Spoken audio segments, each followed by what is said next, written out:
and welcome back to another episode of Daily Life Paul. I'm your host Paul. In today's episode, I'm going to be showing you guys where I work. I got the opportunity to get a full tour of the factory. Actually, it's about a 50% tour of the factory, about half of the factory. And you know, I personally don't know how much footage am I going to get. Like, I at least want to get one picture or one video of inside of the factory of Budweiser to show you guys where I work. But maybe people might not advise that I do this, but I just want to go ahead and show you guys what's my life. Because I'm vlogging every single day at 5 o'clock in the morning. It's I want to show you guys, where I work, who I am, and figure out more of who I am to, do a great service to the world. Let's go ahead and start out this video and bring it back to the Paul of the past, to the Paul of the past, to when I started my morning and started with lunch. Some freaking Lunchables because I'm a fucking savage. Only if they took that goddamn woman off of it, it would have been perfect. I'm not gonna lie, this stuff is freaking dope, dude. It brings me back to the days when I felt love from another person. Oh, the pain. Got me some God for flipping Kool-Aid. Bro, I'm not gonna lie to you. This smells so good. And I'm not gonna lie, it's got a small scent of beer from the wheat. It smells a little bit like beer. I mixed my pizza with some ground turkey. Oh, the reason why I like this one so much is because it's called Uploaded, and because I'll be uploading every single day at 5 o'clock in the morning. And I realized that I was actually supposed to open it from this side. I'm doubling up in my coffee. Oh wait, no, you're not supposed to pour it there. You're supposed to pour it way back in the back, but obviously this is already coffee, right? This is already coffee, but I'm gonna go ahead and run it through a second time to make it real nice and dark like. And then we all go ahead and put do it Ow, that actually burned me. Now on to the exciting portion, to where I'm inside of the factory.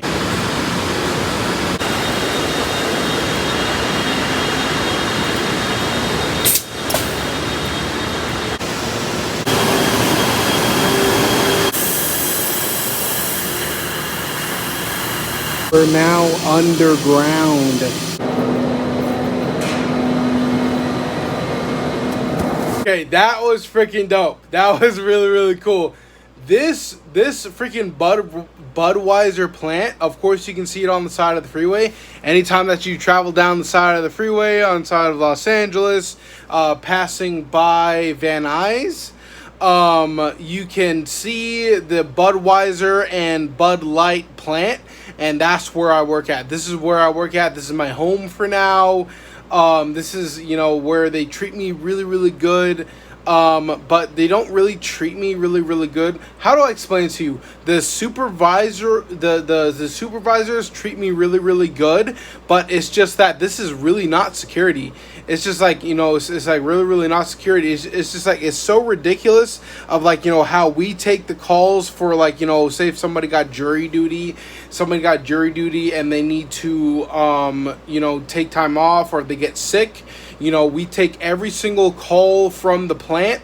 We take those calls, and we're not securing anything whatsoever. And we put them in the system and we call them off. But it's we send out the trucks. The only people to send out the truck, it comes from here, California, to we got a lot of shipment containers that go to Hawaii. And a lot of that go down to Las Vegas, Nevada. It's we are the ones to print up the paperwork and then seal off the trailer. We are literally not securing shit. We're not securing anything at all. Now, of course, that wasn't just a normal tour. of like, you know, just like walking around the factory, oh la la la, just kind of like looking around. I'm thinking it was like, you know, I had like this massive 12-foot pole, and it was like, you know, we were going around and we were checking, because, you know, that's the supervisor's job, to go around and check the you know, when you get like a blackout and all the lights turn off, it's like, you know, you get the floodlights. We were checking like the floodlights of when you have a blackout, these other, 1 second. All right, that was the alarm to take all the day shifts people's work, and then I got to organize it in a very certain way, and then, you know, eventually the supervisor will come around and pick up the paperwork. I completely forgot what I was saying, but the point is that this is not security. Now, if you like see, if you think of a security guard, what do you think of? Of course, you know, movies and TV shows and just the media in general. They paint security guards as being just a lazy, fat slob who is just like a disgusting, horrible, awful, terrible individual who is just getting paid to do nothing whatsoever. The truth of the matter of that is like, it's kind of sort of true. Because like a normal security, you know, because I've been doing like security for like a decade or so, and, you know, being a security guard is just like, say if, you know, like you're like a construction worker, and, you know, you're investing like maybe $1,500,000 worth of equipment out in like one area, which is like, you know, the equipment, it doesn't really look that expensive, but it's like a whole bunch of wood, drywall, scrap metal, and maybe some drywall or like whatever it is, and you just want to leave it inside of this lot that's gated off, but you're going to be gone for like 3 weeks or whatever it is, and it's like, you know, like, how are we going to protect? Oh, let's put a security camera up. Let's just put a security camera up. It's like all an individual will have to do is come in with a big-ass truck. I'm not talking like a truck like mine, like a big old truck, like, you know, like almost like, you know, like a miniature semi-truck, and then load up all your equipment onto the truck, you know, obviously cover your license plate, cover your VIN number, cover your faces, and then just load it up onto the semi-truck, and then steal like maybe $70,000 worth of your equipment. How do you prevent that? It's like, oh, you put up freaking $3,000, $5,000 worth of security cameras. It's like, you really think that the police are going to get around to that? You really think that you're going to get that?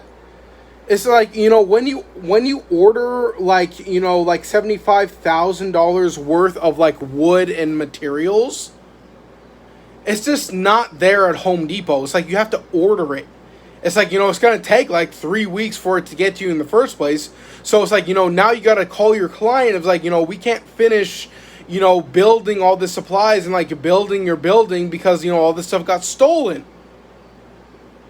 A great substitute is like have a random motherfucker stand out there for 24 hours a day, 3 different shifts of 3 different security guards. Just pay them to make sure that the stuff doesn't drive away. To make sure that the stuff doesn't, like, it is like, you know, like security guards get the worst rap of that. Like, it really, really does hurt of like, you know, of that, you know, when you just think of security guard, it's only negative emotions.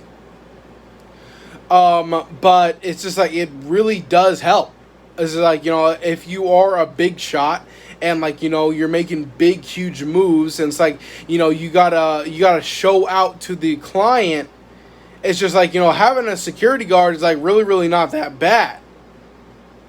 The bad part of this is that this is not security.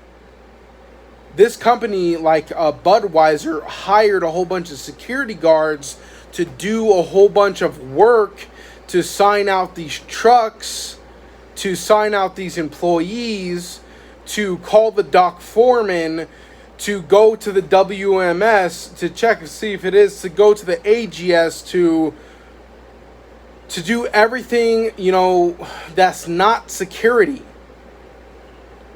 And then they are literally paying us like a security guard. Because we're security guards, but the job is not security. It's like, you know, like I really do want to be able to say that, you know, Budweiser is an awesome company, but the fact of the matter is, like, they really are just not paying us really well. And, you know, I talked to the guy who's been here like 30 years, and he said that the company who bought out Budweiser or something, they literally used to get paid vacation for like 2 weeks.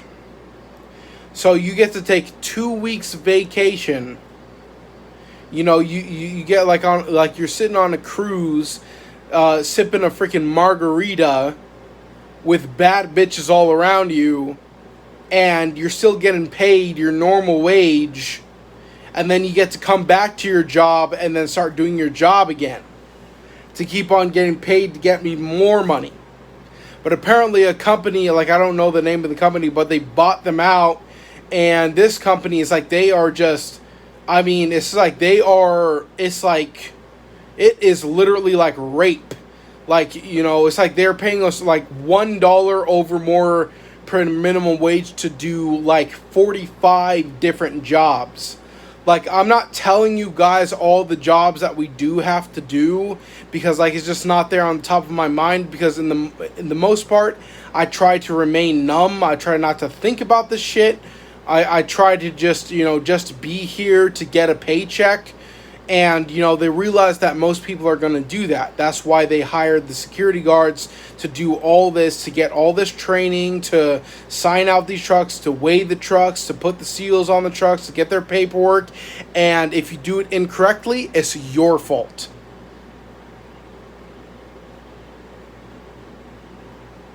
It's like, this is not security at all. On a legal standpoint, all being a security guard is just, you know, observing and reporting.